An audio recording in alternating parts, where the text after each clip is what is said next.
Hey, it's another episode of Blockbuster Underground. Today we are doing a quick overview review of the new Mission Impossible Dead Reckoning Part 1.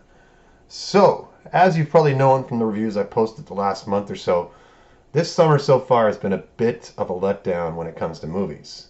Spider-Verse was good, Transformers was watchable, Flash was terrible, Indy was terrible, oh my god, and now we've got Mission Impossible Dead Reckoning Part 1, which thankfully is probably one of the best movies I've seen this year. And I'm not kidding. Say what you want about Tom Cruise's personal life. I couldn't care less. The guy knows how to make a movie. He is honestly what I would consider to be one of the last living movie stars that we have in this industry. Gone are the days of the Clark Gables, Humphrey Bogarts, Cary Grants, all that stuff. Most of the movies to nowadays, quite honestly, are just attention deficit disorder. How many explosions, how many cars whizzing by the screen, how many sets of boobs can you put on the screen? And really, they just kind of all suck. With Mission Impossible, though, even though this is a part one of two, part two is coming out next summer, this is pretty much a standalone movie, if you get what I'm talking about. It's a bit of a cliffhanger ending, sort of, kind of. I won't go into details because you got to see this movie to believe it. But the ending of the movie basically sets the pieces on the chessboard for what's going to happen eventually in part two. Um, Quick little rundown of the plot. Basically, the enemy is artificial intelligence, which is pretty fitting in this day and age considering all the crap that's been going on with ChatGPT and everything else. The artificial intelligence is basically trying to take control of the world. And there's people who are trying to get control of the artificial intelligence so they can take control of the world. And obviously, it's up to Tom Cruise to run, parachute, jump off cliffs, do anything he can to stop the bad guys from getting. Basically, it's a key that'll give you access to the source code of the AI that means you can then control it. And the whole movie is based on Cruise and his guys and the bad guys all trying to get this key before the other one does. And the key comes in two parts, so you got to get both parts, put them together, and then boom, you got control of the AI. Some of the stunts in this movie were absolutely incredible. The opening sequence, they show a couple of shots of it in the trailer where he's in the desert. That sequence alone, and the subsequent follow up to the scene where he's in an airport trying to find the key, runs almost a half an hour before we even get the opening credits. Like, it's impressive. One of the other big set pieces they have is a huge car chase through Rome. That's in the trailers also, where they're driving that little tiny yellow Fiat. Hilarious. Some great stunts, great action. Obviously, Cruise is doing almost 95 to 9, I'd say 98% of the stunts himself. There's a couple of featurettes you can find online where they show the breakdown of how they did the car chase in Rome, how they did the bike jump. That's later on in the film. The train sequence. They built their own train. Like, holy shit. They were like, oh, well, we want to crash the train, but we can't just borrow a train off someone and crash it, so we've got to build our own. And they basically built a train from the wheels up and then crashed it. And it's unbelievable. The movie runs about 2 hours and 43 minutes in total. There's not really a single part of the film where it feels like it's dragging. I looked at my watch, and you know how with bad films you're like, oh, fuck, there's another hour of this? Like Avatar 2. Whereas this one, I looked at my watch and I'm like, holy shit, we still got another 55 minutes. And I was like, all right, buckle in, let's go.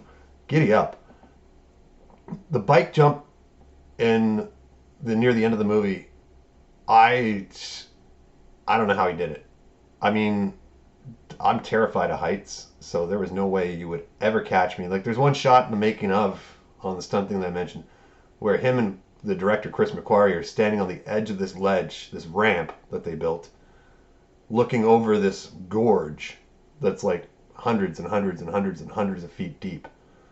And Cruise, like, jumped that 6 times. That was apparently, it was day one of filming, which I guess they did because if he dies, then they've got time to replace him. I mean, knock on wood, he doesn't, because the guy's Anyway, he did the jump the first time, and they went back and they looked at the footage, and he was like, I could have held onto the bike a little longer. Let's do it again. And so they did it again, and then again, and again, and again, and again, and again. And literally some of the footage that they ended up with in the final picture, like he's literally, the camera's right next to him as he's free falling, and then pulls the chute, and then has to kind of like navigate his way to land on this train as it's moving, which is I won't spoil it, but I laughed so hard. Um, the movie though overall, incredible, absolutely, like I said, it's one of the best movies this year, if not best movie of the summer so far. Better than Guardians, way better than Flash, way better than Indy, better than Spider-Verse. Spider-Verse I liked, but it ended on a cliffhanger, and I'd forgotten there was a part two, and I was like, damn it! But this one, like part two, like I said, they set everything up for the part two, so it feels like its own standalone film in that regard, even though there is a continuation of it, and it's just got me more psyched for part two now because what they're gonna do next, like every movie he's done from, like, look at it this way, guys. 1996 was the first Mission Impossible movie with Tom Cruise. He's done 7 of them now. I don't think they've done 7 James Bond movies in a row without changing who plays Bond. And considering Cruise is now 61 years old, wow. It's nuts. There was actually, I saw a thing online the other day. They had the New York premiere for the film, and then what happened was Chris McQuarrie and Tom Cruise jumped on a plane and flew to Toronto, to Washington, D.C., to Atlanta, and to Miami, and then walked into movie theaters that were showing the movie and surprised the audience. And like you see like footage, you can find it online, there's footage where Cruise is like walking through the audience, like shaking hands, taking pictures of people, all that kind of stuff. Like the guy really, he puts his heart and soul, blood, sweat, and tears into these productions. Obviously, he's a co-producer on the movie too, but the amount of like work and detail and just effort that gets put into this is just outstanding. Because most of the time nowadays, anything like this would be CGI, green screen, you name it. 50 million, an actor worth $50 million or more, they would never let him ride a bike off a cliff. Or like in Fallout, the big helicopter chase at the end of the movie where he's chasing after Cavill, Cruise was flying that helicopter himself with nobody else in there with him. And he actually, during production, went and got his pilot's license for flying a helicopter in his free time and learned how to do everything. And some of the stuff he was doing was really dangerous. Like the corkscrew drop that he does in the helicopter, it's incredible. Absolutely incredible. I think Dead Reckoning Part 2 is going to be the last one he's doing. Unless they're going to kind of shift it around and have him be like, the head guy who assigns the missions to the group and stuff like that. A little less hands-on sort of thing. But, I mean, Part 2 comes out next summer. They're still filming it right now.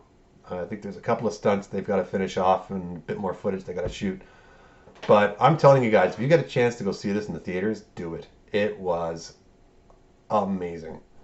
4DX, if you can do it, with the seats that like shake and rattle and roll and stuff. I wanted to do that, but the closest theater is like 100 kilometers away kind of thing. But definitely worth checking out.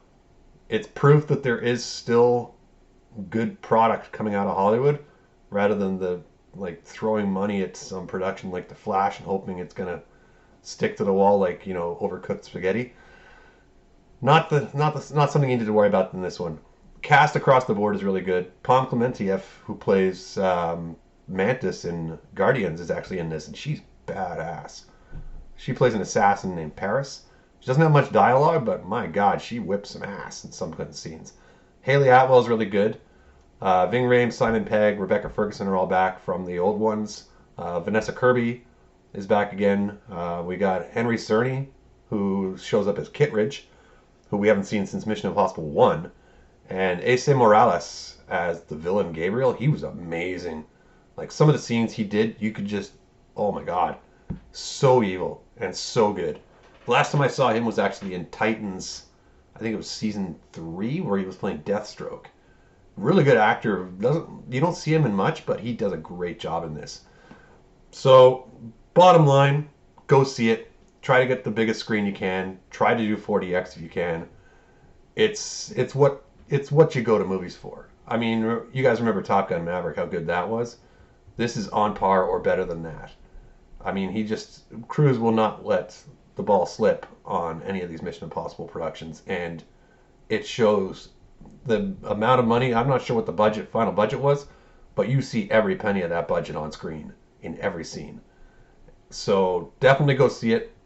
Comment down below. Let me know what you thought. If you liked it, if you didn't like it, if you think are you psyched for part 2? What did you guys think of the other movies? If you haven't seen my reviews, check out my indie review, my Flash review are all online. Little Mermaid review from a little while back now. On a side note, digital releases. Rise of the Beasts just came out on digital this week. The new Transformers. This coming Tuesday is going to be The Flash on digital, and then the 25th of July is going to be Little Mermaid on digital. Flash and Little Mermaid both come out on Blu-ray 4K in September. I think Flash is the 15th, and I think the 19th of September for Little Mermaid. Rise of the Beasts is October 10th on 4K. We should also be getting a digital release soon for Across the Spider-Verse, which will probably drop on 4K in probably September. So we're probably looking at getting a digital release of that probably by the end of this month, if not early August. So yeah, let me wrap it up here. Get this posted up to the show, to the channel. Tell your friends, like, subscribe. Been super stoked about getting some comments back from the crowd. Feedback is always good. Always helps me improve the channel. If there's stuff you want to see on here, if there's movies you'd like me to do, I did some retro reviews a little while back for stuff like Platoon and Black Rain, some old classics. So if you want to see more of that, let me know. And let me get this posted up, and we'll be back again with our next review sometime in the next little bit. Probably doing another 4K review for the rest of the Indiana Jones films coming up. So keep an eye out for that, and I'll post some more trailers for some good stuff that I see that's going to be coming in the theaters in the next little while, and we'll take it from there. All right, have a good one, guys. Bye.